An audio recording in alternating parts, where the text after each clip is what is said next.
നമസ്കാരം. മധ്യപൂർവേഷ്യയിലെ യുദ്ധ സാഹചര്യം ഓരോ ദിവസവും കൂടുതൽ സങ്കീർണമാവുകയാണ്. അമേരിക്കയും ഇറാനും തമ്മിലുള്ള സംഘർഷം ഇതിനകം തന്നെ ലോകത്തെ ആശങ്കയിലാഴ്ത്തിയിരിക്കുമ്പോൾ ഇപ്പോൾ യമനിലെ ഇറാൻ പിന്തുണയുള്ള ഹൂതി വിമതരും സൗദി അറേബ്യയും തമ്മിലുള്ള ഏറ്റുമുട്ടൽ വീണ്ടും ശക്തമായിരിക്കുകയാണ്. ഒരു പുതിയ സംഘർഷം പശ്ചിമേഷ്യയിൽ മറ്റൊരു വലിയ യുദ്ധമുന്നണി തുറക്കുമോ എന്ന ആശങ്കയാണ് ഇപ്പോൾ അന്താരാഷ്ട്ര സമൂഹം പങ്കുവയ്ക്കുന്നത്. സംഭവങ്ങളുടെ തുടക്കം ഹൂതികളുടെ ഗുരുതരമായ ആരോപണത്തോടെയാണ്. ഇറാന്റെ പരമോന്നത നേതാവ് അയത്തുള്ള അലി ഖമേനിയുടെ സംസ്കാര ചടങ്ങിൽ പങ്കെടുത്ത ശേഷം മടങ്ങിയിരുന്ന ഹൂതി പ്രതിനിധി സംഘത്തിന്റെ വിമാനം സനായിലെ വിമാനത്താവളത്തിൽ ഇറങ്ങുന്നത് തടയാനായി സൗദി സൈന്യം വിമാനത്താവളത്തിന് നേരെ വ്യോമാക്രമണം നടത്തിയെന്നാണ് ഹൂതികൾ ആരോപിക്കുന്നത്. എന്നാൽ ഈ ആരോപണം സൗദി അറേബ്യ തള്ളിക്കളഞ്ഞു. ആക്രമണം നടത്തിയത് സൗദി പിന്തുണയുള്ള യമൻ സർക്കാരിന്റെ സൈന്യമാണെന്നാണ് ഔദ്യോഗിക വിശദീകരണം. ഈ സംഭവത്തിന് മറ്റൊരു പ്രത്യേകതയുമുണ്ട്.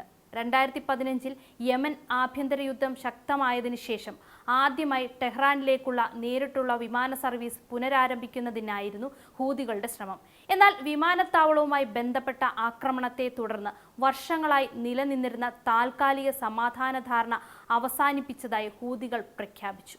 ഇതോടെ മേഖല വീണ്ടും യുദ്ധഭീഷണിയിലേക്ക് നീങ്ങുകയാണെന്ന ആശങ്ക ശക്തമായി. അതിനു പിന്നാലെ ഹൂതികൾ നിർണായകമായ മറ്റൊരു പ്രഖ്യാപനവും നടത്തി. ലോകത്തിലെ ഏറ്റവും പ്രധാനപ്പെട്ട കടൽ ഗതാഗത പാതകളിലൊന്നായ ബാബ് അൽ മന്ദബ് കടലിടുക്ക് വഴി സൗദി അറേബ്യയുമായി ബന്ധപ്പെട്ട എല്ലാ കപ്പലുകൾക്കും സമ്പൂർണ്ണ ഉപരോധം ഏർപ്പെടുത്തുകയാണെന്ന് അവർ അറിയിച്ചു. ഈ കടലിടുക്ക് വഴിയാണ് ഏഷ്യയിലെയും യൂറോപ്പിലെയും വലിയ തോതിൽ എണ്ണയും ചരക്കുകളും എത്തുന്നത്.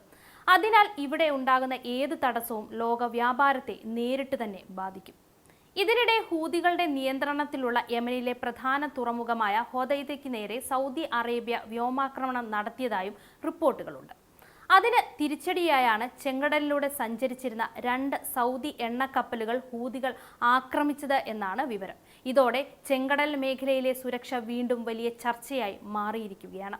സംഘർഷം അതിലും ഗുരുതരമായത് സൗദി അറേബ്യയുടെ ജീസാൻ എണ്ണ ശുദ്ധീകരണ ശാലയ്ക്ക് നേരെയുണ്ടായ മിസൈൽ ഡ്രോൺ ആക്രമണത്തോടെയാണ്. ആക്രമണത്തിന് പിന്നാലെ റിഫൈനറിയിൽ വൻ തീപിടുത്തവും കനത്ത പുകയും ഉയർന്നതായി പുറത്തുവന്ന ഉപഗ്രഹ ചിത്രങ്ങൾ വ്യക്തമാക്കുന്നു. ഈ ആക്രമണം സൗദിയുടെ എണ്ണ ഉൽപാദനത്തിലും കയറ്റുമതിക്കും തിരിച്ചടിയാകുമെന്നാണ് വിലയിരുത്തുന്നത്. ഇതിനോടകം തന്നെ ഇറാൻ ഹോർമൂസ് കടലിടുക്കിലെ ഗതാഗതത്തിന് നിയന്ത്രണങ്ങൾ ഏർപ്പെടുത്തിയ സാഹചര്യത്തിൽ സൗദി അറേബ്യ എണ്ണ കയറ്റുമതിക്കായി കൂടുതൽ ആശ്രയിച്ചിരുന്നത് ബാബ് അൽ മന്ദബ് കടൽപാതയായിരുന്നു.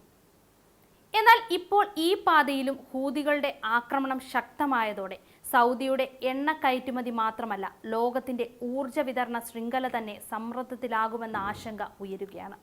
ഈ സാഹചര്യം തുടർന്നാൽ ആഗോള സാമ്പത്തിക രംഗവും വലിയ പ്രത്യാഘാതങ്ങൾ ഉണ്ടാക്കുമെന്ന് വിദഗ്ധർ തന്നെ മുന്നറിയിപ്പ് നൽകുന്നു. അന്താരാഷ്ട്ര വിപണിയിൽ ക്രൂഡ് ഓയിൽ വില കുത്തനെ ഉയരാനും കപ്പൽ ചരക്കുകൂലി വർദ്ധിക്കാനും സാധ്യതയുണ്ട്. അതിന്റെ പ്രതിഫലനം ഇന്ധനവില മുതൽ നിത്യോപയോഗ സാധനങ്ങളുടെ വില വരെ ലോകമെമ്പാടുമുള്ള ജനങ്ങൾ നേരിടേണ്ടി വരികയും ചെയ്യും.